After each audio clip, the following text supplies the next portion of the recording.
Dear brother Zakir, Assalamu alaikum. I'm greatly honored today that I've got an opportunity directly asking you a question.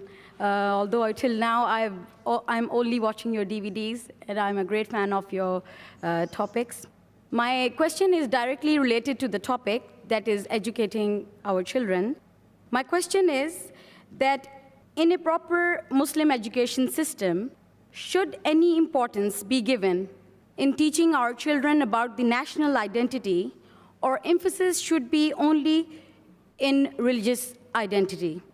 Don't you think that by not teaching our children about their own country's history, how it was formed and how we got freedom from the colonial powers, they will lack essential knowledge about history of their paternal roots, and how IIS, that is your school, which have students from all parts of the world, you are coping with this side of education? Are you teaching only Islamic history, or are equipping their minds with ample knowledge about their own respective countries as well? Thank you. This is the question that in an ideal Islamic school, should we even teach about the country, about the national activity, about national history, about the freedom fight, and how are we coping in IS? As far as the general answer is concerned, that in an Islamic school, we should even talk about the country. There's no problem at all. We can talk about the laws of the country, we can talk the rules and regulations of the country, but we have to realize that number one, our allegiance goes to Allah subhanahu wa ta'ala. We should not go against the country unless the law of the country goes against Allah subhanahu wa ta'ala. If the law of the country does not go against Allah subhanahu wa ta'ala, we have to follow each and every law of the country. As far as India is concerned, I am aware that there is not a single rule in the Constitution of India which forces any Muslim to do any haram activity. Neither does it prohibit you from doing anything which is fard. For example, the Indian government doesn't say that drinking alcohol is fard. Optional. So they don't force you to do anything which is haram, neither do they prohibit you to do something which is fard.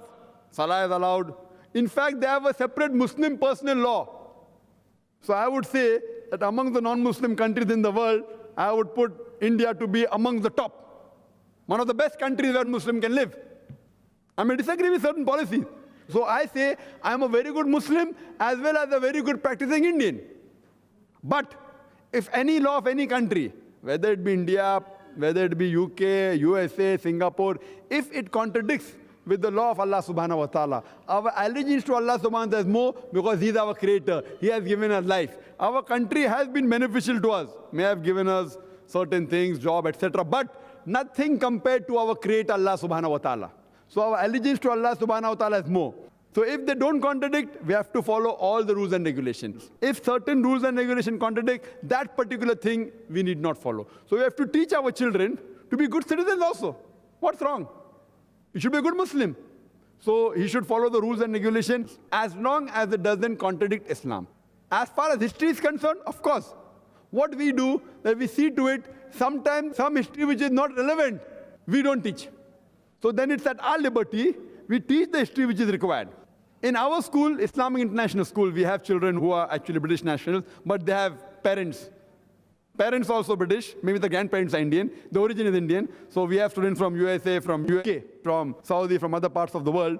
But basically all have got Indian origin, all of them. So you can call them Indians or you can call them many are foreigners.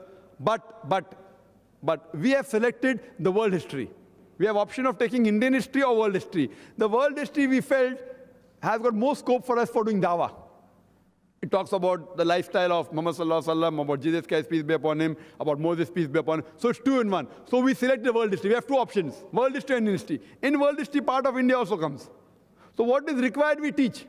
And as far as the government is concerned of that country, we should be very bold. What is right, we have to agree. We can't say, because it's a non-Muslim government, I'm against it. For what? If the policy is against the policy of Allah, we are against it. If it's for, we have to agree. Even if the enemy is, no problem. We have to be bold. That's what Allah says in Surah Isra, chapter 17, verse 81. وَقُلْ جَعَلَكْ وَذَاكَ الْبَاطِلِ إِنَّ الْبَاطِلَ كَانَ زَهُوقًا. When truth is hurled against falsehood, falsehood perishes. For falsehood is by its nature bound to perish. So we should see to it that in educating, we have to give them even the world history, what's happening in the world, so that when they go out, they should be aware. but some things which may not be relevant, like some things are taught which we feel will not be useful for them. They will never require it in the full life. So that portion we delete. Hope that answers the question. Thank you very much.